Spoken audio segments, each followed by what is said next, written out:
out if you stay tuned. Once again, I'm Kaide Alayande. Welcome to the show. All right, thank you for joining us again. It's Sunrise coming to you live from the headquarters of Channels Television in Lagos. We begin with our first topic of the day, which is taking a cursory look at 6 years of President Muhammadu Buhari's administration.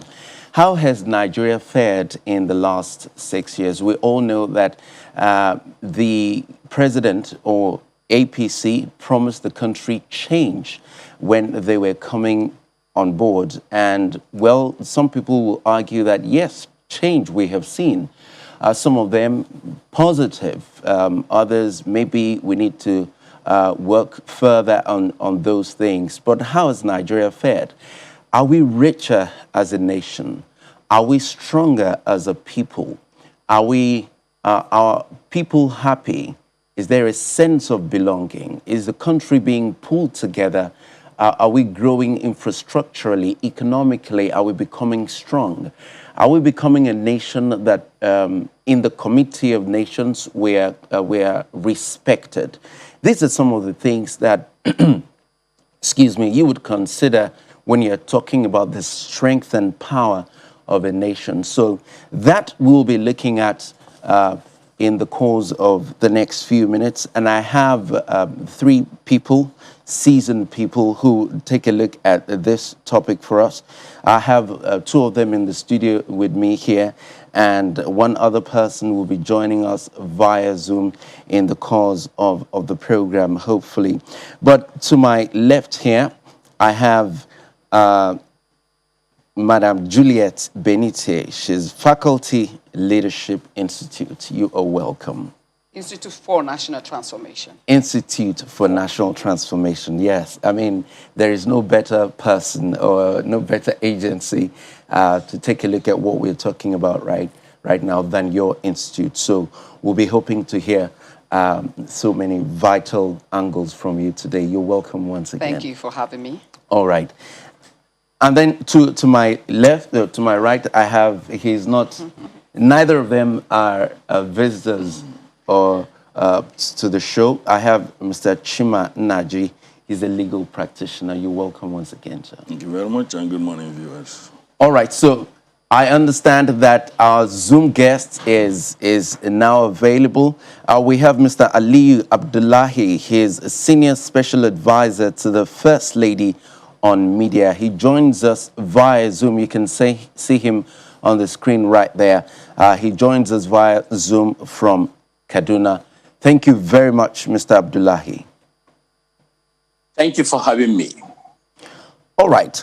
Well, let me begin with you then, since you're speaking for the administration on a certain level. It's 6 years today since this administration led by President Muhammadu Buhari, he came to the reins of power. How would you consider the performance of this administration? And be at liberty to touch on what you consider the very strong points of this administration, bearing in mind that we also have people in the studio and Nigerians to judge what the administration has done in the last 6 years. So we'd like you to bring your very strong points forward. Well, thank you, and good morning, Nigerians. Today is May 29th. It's another anniversary for this administration. So if I'm to speak about what the administration of President Muhammadu Buhari has done, counting from 2015 to now, I think maybe more time is needed. There are tangible things, and there are those things that are intangible in nature, things that the general public really do not see or do not know, or maybe they are in progress. You know, they are coming up a bit. But let's take the three promises made. President Muhammad Buhari campaigned on three-pronged areas. One, was security, that he was going to fight insecurity. Second one was he was going to improve the economy. Third was he was going to fight corruption. And that's the three broad key areas. Now, if you want to be fair to anybody, to any administration, you have to consider it's just like a company. If you hire a manager to manage a company, an entity, a business, you have to be fair to him. Look at the kind of resources you give him, the kind of also powers to execute his vision. All those things will affect the performances of how he handles that job. Now, not forgetting, I don't want us to be going on a blame game journey, but if you don't know where you're going, you must know where you're coming from. So you have to take account the country President Muhammad Buhari met and the resources and everything altogether before you actually kind of have a scorecard for the president's performance. But bearing even with that in mind, we can go on and say, right now, for example, the economy, the infrastructure in this country, when this administration came, the infrastructure deficit is humongous. There were no roads. There was nothing like rail. The construction of rail between Abuja to Kaduna was maybe, let's say, at about 65 to 70% completion rates. No other places had any modern infrastructures, even though we knew the past administrations were actually selling crude oil, which is the only thing that the country was surviving on, at more than $100 per barrel, or let's say an average of that. But you cannot pinpoint what the money was actually done for the whole country to see. Yes, people will say there is money in circulation, but that's all about it. So, but under the 6 years now of this administration, you can beat your chest and point some things, key infrastructures that has been completed and some in progress. I'll give you an example. He completed Abuja Kaduna. Yeah, he didn't start it. That is the rail line. If we go to the southwest axis, from where you are right now in Lagos, there is a brand new rail line from Lagos to Abeokuta and ending for now in Ibadan. And people are actually, it's making life very easier and comfortable for dwellers, for people who dwell in Ibadan to come to Lagos, work. That was never the case. All the 16 years of the last administration, of the past people that govern the country, they never fixed this thing. Now, that's our infrastructures. There is Itakpe to Ori rail line. The construction started about 3 years ago. It didn't go anywhere until now. The communities around Wari, some of them claim they have never seen a train until in Buhari's time. There is a great revolution when it comes to infrastructures. You will see it from even Lagos, Ibadan Expressway. That's when we come back to road. You will see it from Abuja to Kaduna to Kano. Not more than 2 weeks ago, I actually passed the road from Abuja to Kano on my way to celebrate Eid in my home state of Gombe in the northeastern part of the country. Now we talked about infrastructure. No one can deny the giant strides that this administration has done when we come to infrastructure. So let's move to other things. If we talk about the big elephant in the room, which is security, or let us say the myriads of insecurity challenges in the country, people are quick to heap all the blame on the president and the administration. Well, to some extent, rightly so, because as it's often said, the buck always stops at the president's table. He was elected to actually fix all these challenges, and he promised in any way to fix those challenges. But if we are being fair and honest to ourselves as a country and as citizens of this country, we knew that all these insecurity challenges that we are currently facing, it was just a matter of time. From long ago, it was a cake of gunpowder waiting to explode. You cannot have government after government, preceding governments, not investing in human capital development, and you expect that population of people will not rise up one day and start to become a social menace through different kind of insecurity challenges that we're witnesses today.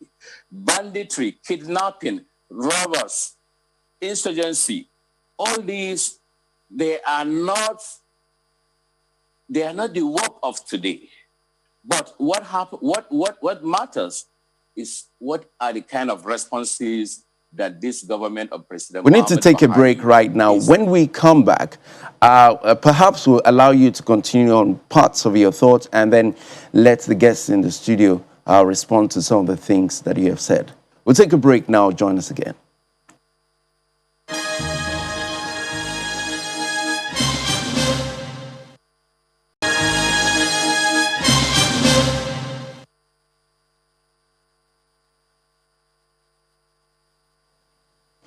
So, welcome back. Apparently, we see that infrastructure, especially from this report that we just saw, that infrastructure is big in this administration. We've seen networks of railroad being constructed across the country. But I'll take the conversation to my guests in the studio, especially against the background that was set by Mr. Abdullahi before we went on that break.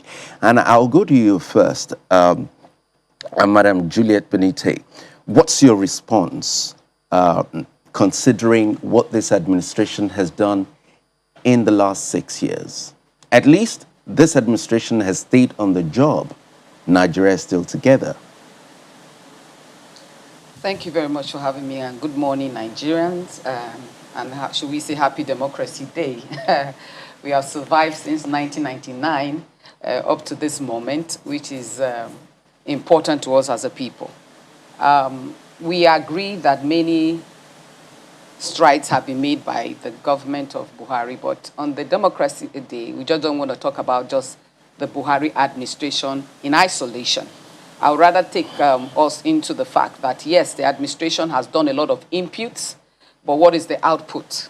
In any administration in leadership, which we specialize in the Institute for National Transformation, is that we need level 5 leaders. And what is a level 5 leader? A leader that is not concerned about his own interest, but the interest of the entire state, in balance, in unity, and in purpose. And for me, the Buhari administration is not about what they have done, is how far. I want to title today about cascading. It is about cascading. Whatever is being done, it seems as this is more on the elite class level that a lot of activities are happening. We need to cascade to know that a nation is suffering, the economy, inflation is high, and a whole lot of issues with fiscal and monetary policies. I've been a part of the Institute for National Transformation for over a decade. Right now, even in my adult age, I decided to go to the School of Politics, Policy, and Governance, started by Dr. Obi Ezekwesili. And in putting these two things together, I realized that what we are doing and seem to want to praise more, which is okay.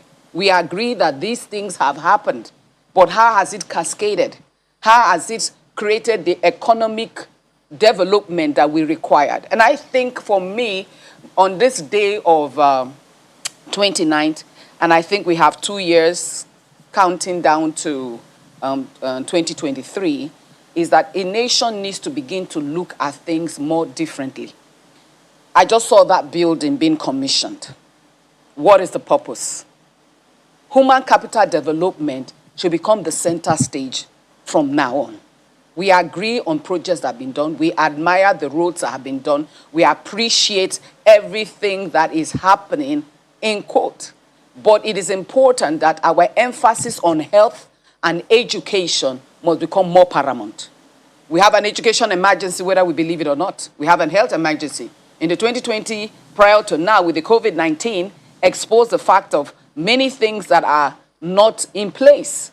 So as we examine this day, it's not about just looking at what we have done. It's where are we going from here?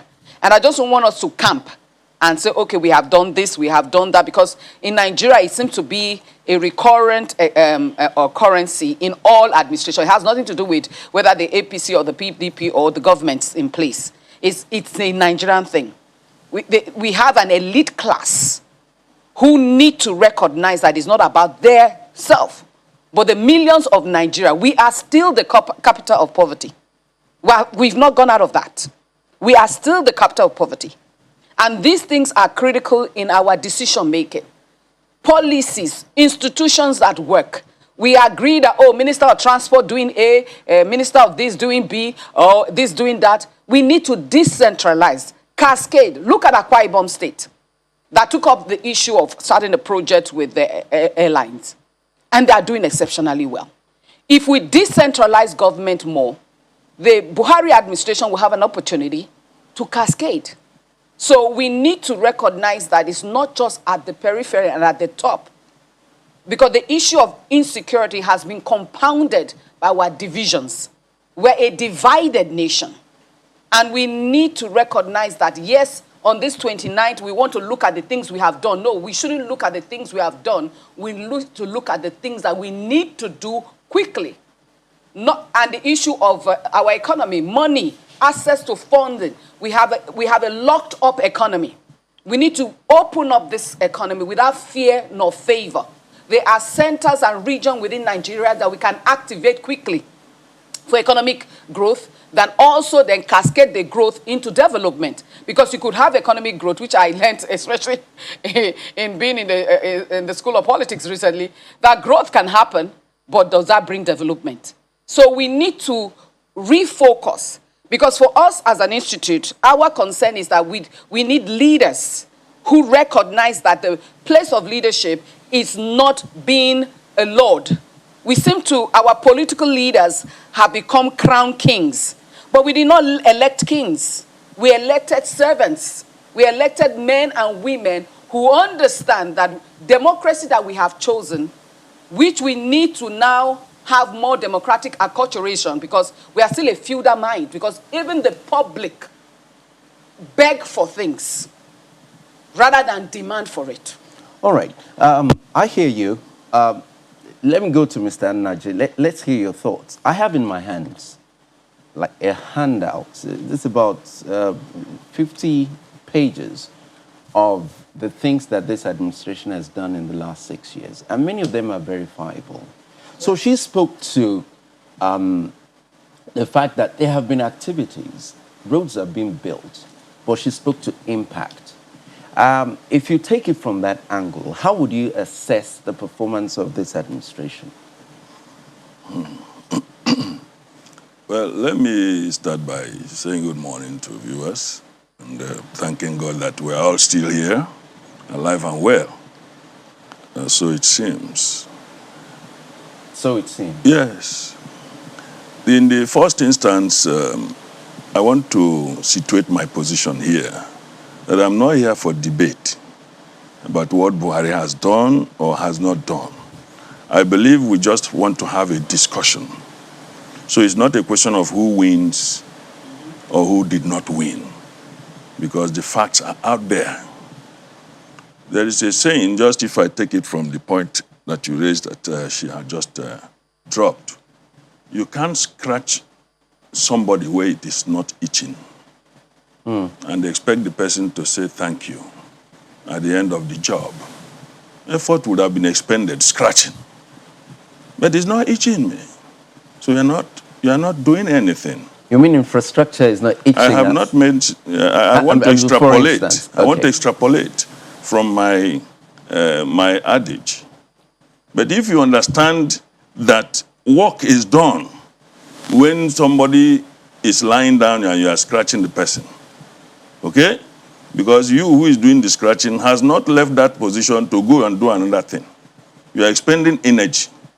And you are expecting that at the end of that scratching job or exercise, the person should show appreciation.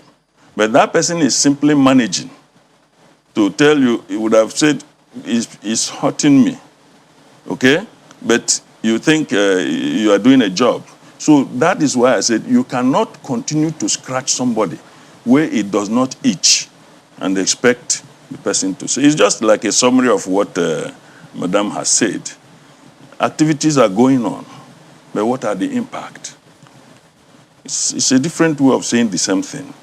But the truth of the matter is that, for example, you just showed a clip which have been on since maybe 2 days ago or yesterday. I started seeing it. The road, the rail. Rail to where and for what? And how does that one that is being done now fit into what was in existence? And in any case, what are the plans that when you network the rails, that it will achieve a purpose? And what are these purposes? These are the issues. It's not just motion without movement. She talked about growth without development. It is also applicable that there will be motion, but there will be no movement. You can be turning me up and down on this chair, rocking me, but I am not at Ojuelegba, where I had planned to go to. I don't know whether you are getting my point. So this government, yes, is investing in rail. We see it on television. Even some of them, they say the rails are being stolen, they caught them and all that. Did anybody think about the security or the kind of rails that would be difficult for somebody to? Why would we be pouring water in a basket? All right, since you mentioned rail. Just to drop this point. At what cost are these much vaunted infrastructure in terms of financial cost and the future mortgage of this country in debt? I watched some ministers say that it is not the issue of payment that matter. Just bring the loan. Is that how to communicate to a people that are already down there? So you are not investing in things that have returns, quick returns that will impact the economy, so that what Madam was talking about cascading, the trickle-down effect will be felt by after all, what is governance? Governance is for everybody at the low. If the lowest cadre are happy, it necessarily follows that the people up there will be happy. All right, so let me take you up on the issue of impact. Yes. We understand that an average of 57,000 people boarded trains for transportation weeks after the first line was launched. That's a measure of impact, wouldn't you say? Yes, within the area that... where we have those trains. No, let me even make it. Impact is more like when those railways were being built, neither the train, the technological capacity, the skill capacity, the mechanics, the technology, and everything around it needs to cascade to the youth. You have a youth budge. You have a youth population. We need to activate on this 29th.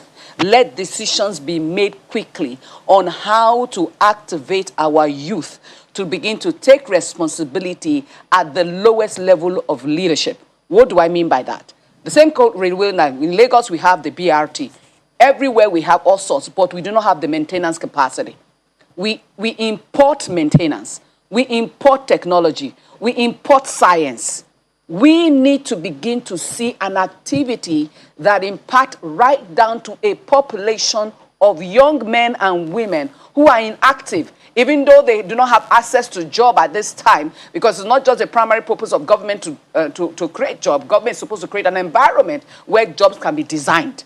So we need to recognize that, for example, the opening up the gas sector to ensure that Nigeria begins to consume gas more, and all that the government is doing, brilliant.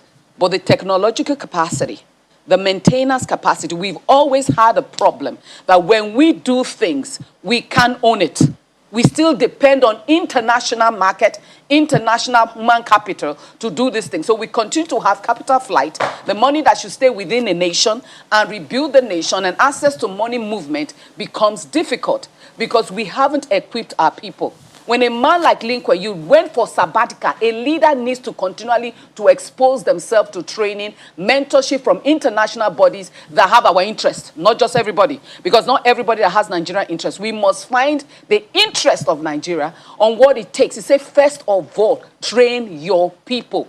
Capacity, ownership, stakeholdership. I mean, the housing project that is happening across the states, 26 states and plus, that the federal government is trying to activate. Who is going to do the building? Where are our masons? Where are our builders, plumbers, tilers? Where are men and women who can do this? Is our young men can do Uber and Bolt today? Before we thought no young man is going to be a driver. Oh, I can be a driver, I can be a driver. Those things have been improved to the point that graduates are Uber riders, Bolt drivers, and that is made possible. We need to understand that we're in the 21st century where speed is possible. We're talking to someone in Cardinal right now through Zoom. So there are a lot of technological platforms that can be used to activate, multiply, cascade quickly, because there is youth restiveness. There is a time bomb, like the gentleman says. The issue of security is enormous. Kidnapping is happening for simple things like a woman was kidnapped. She asked the young boys, why did you kidnap me? Oh, we have a barrier.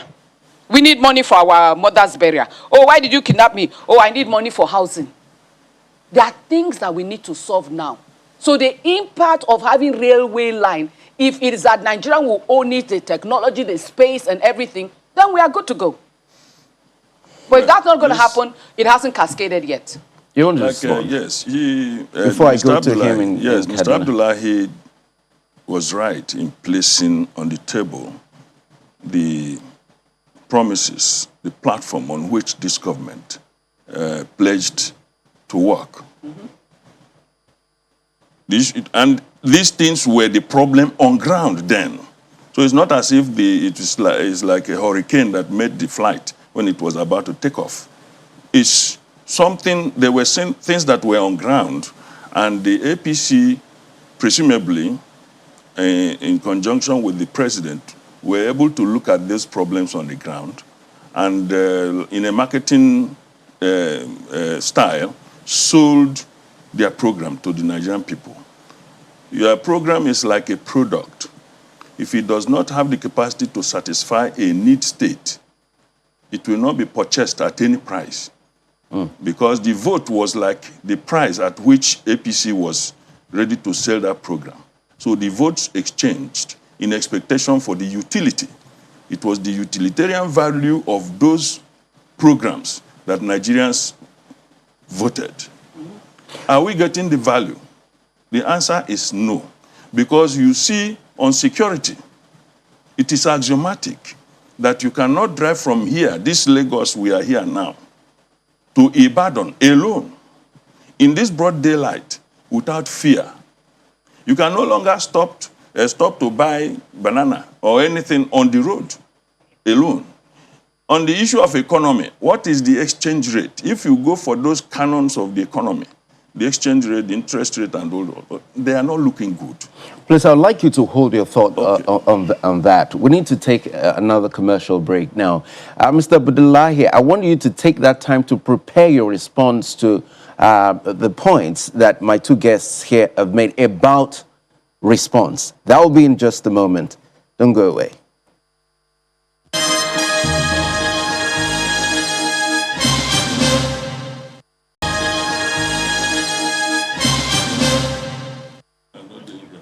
So there you go. We've heard from the representative of the government at some level, and we've also heard responses from these people here in the studio who are also representing Nigerians. Let me go back to Mr. Abdullahi. On the issue of communication, you've heard the lady here and the gentleman here say, look, we granted the Nigerian government, led by President Buhari, has done some measure of work in the last 6 years, but there's still the gap of impact and response to the most important place of need. Yes, we have the Anchor Borrowers Program and other initiatives of government, but people are still feeling unsafe. We have farmers, several of them, whether smallholder farmers or industrial farmers who have been killed on their farms. That brings to question the problem of insecurity. Now, how do you respond to this? Doing work on the one hand and the impact of your work on the other hand. Is Nigeria an ungrateful nation? Thank you. I have actually, before we actually went on that first break, I was talking about insecurity and what the government is trying to do or is doing currently on that matter. Then now I have to respond to the two speakers in your studio. I don't know which one to start first, but let me start with responding to the speakers in your station. Madam actually talked about cascading every of these performances to a level where the impact will be felt by the citizens. And she kept mentioning about it is staying at the level of elite, that there are constructions going in these infrastructures. How are Nigerian youths being keyed into and so on? I want to tell her, you see, when you do a development program like this, there is no way that locals around the areas where this construction is happening, that they will not be keyed into. There are both skilled and unskilled labor in the economy, and they will be keyed into because that's part of the value chain of these infrastructures that have been done across the country. And if she goes, she's in Lagos over there now. If she drives around from Lagos to Ibadan right now, I know the road is not complete, and I have actually dropped on the way. You will see Nigerian youths working on that road. Now, it also talks about this is a classical example of how an economy of a nation is stimulated. If there is a work that is going on, which government is actually funding, now it means a labor or a manual worker will be able to earn a daily living, whether weekly or daily. And that means he can use that earning.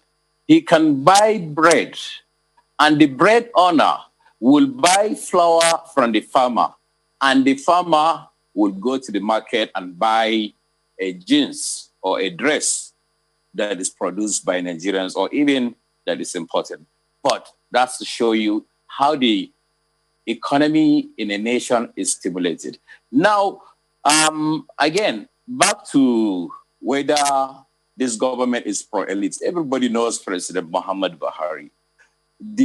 His major and primary constituency are the masses. Whatever policy or program that this government is doing or executing, it's always targeting the masses at the end of the day. Some impacts may be felt immediate, some are in progress. And let me tell you how this government is pro-masses. You remember, I think everybody knows this, the National Social Investment Program in this country, the first of its kind, and the largest and biggest in the whole of African nation. In fact, other countries outside the continent are coming to borrow ideas how this government was able to do its own social investment program. This is not stories. We have heard about conditional cash transfer, where the poorest of the poor were given money unconditionally, and we have heard about so many schemes like the Empower. Young graduates who couldn't find job were engaged in agri sector, teaching jobs. They are paid They have been paid 30,000 naira monthly. They were engaged for 2 years, about 500,000 of them. Then we have other forms of schemes that are soft loans without, you don't need collateral, no form of security, trader money, farmers money, some 10,000, some up to 100,000. Then after the COVID-19 came, Nigeria quickly identified that the COVID-19 will have two major impacts. One on the health of on the citizens, and the health of the citizens, and there was a good response to that. Then secondly, on the economy of the nation. This COVID-19 did not spare any country in the world. What did we do as a country or as a government? There was an economic survival fund. There was a team headed by the vice president's office who went into action. There were money, various schemes, but the major one I will talk about is the economic survival fund, where so that people would not be furloughed or laid off from their jobs. People were giving money, employers of labor, they were asked to give the number of their employees, and government was able to take the burden out of the shoulders of these employers. And this is not a story. This can be fact-checked by channels or anybody. And again, when we talk about cascading development down the line, you see, she talked about how we can open the growth, the economic growth. Now I'll tell you, before the coming of this administration, this country, we are a mono product economic country, meaning we are only dependent on oil. But under this government, we try to open the economy All right. diversification. All right, Mr. Abdullahi, we have about 4 minutes to round off this conversation, and you've set another bedrock for this. On this? All right, in 10 seconds, please. Okay, in 10 seconds, please. Yes. So I'm responding on the economic opening of the economic growth in the country. There is diversification going on into the agriculture and into the mining. There was a time that this country used to actually buy rice. Subsidize the buying of rice with $5 million a day. The past president, President Goodluck Jonathan, confided and spoke about that to this president, that if you're going to do that, you won't be able to do any capital project. And that was why even with the money, the past government actually was selling crude oil. They couldn't do any capital project. All right, Mr. Abdullahi. They were buying rice. Thank you, Mr. Abdullahi. Your points are made. Let me quickly come back to the studio. We end this conversation in 3 minutes. Let's quickly look at COVID-19 and the federal government's response, because that is a measure of test for any administration, not just in Africa, but across the globe. How would you say that this administration responded to COVID-19, and what's been the impact? Let me start with you, Mr. Naji. Well, it's unfortunate that time is a very severe issue on this program, and I think I was right by saying that I am not engaging in a debate. What I would say is that if anybody in government or very close to government insists that this government has done what it considers the best, let us take a look at the citizens and the polities. I think that's the summary of the news. The issue of COVID-19 is a universal thing. The impact will be felt differentially, depending on how infrastructural developments in each particular polity had been designed to grapple with such shocks. The health institution suffered so much, or the health sector suffered so much, because in our own climb, even where the president normally takes leave to take care of himself, he shows that there is nothing on ground. And there's no effort at anything, learning any lesson from COVID. However, I would have loved that all the noise made about COVID, given the number of people who have contracted it and number of people who are said to have died, should have been concentrated either simultaneously or focused on the issue of killings, needless killings of Nigerians in all locations of this country, perpetrated by groups that are not supposed to be part of this country. All right, so we have a the issue minute. is that government must focus on that area. Nobody is counting the number of people dying every day. We count COVID come from India to Japan. That is not issue. Nigerians are dying. Great. Madam Benite, a word for this administration in terms of appraisal. We appreciate the efforts that have been made. And once again, the issue of security is important. COVID-19 response, we can give the government the leeway of saying that they did what they could do based on our own infrastructural and health sector mechanism. But in conclusion here today on the 29th, when I say cascade, and I mean everything, the issue of security, police reforms, economic reforms, that the individuals within the Nigerian sector can realize, bring down the inflation rate, become an exporter, because whether our naira is at 400 or not is not the issue per se. It is our capacity to export. So we need to revitalize the economy going forward. That's my message.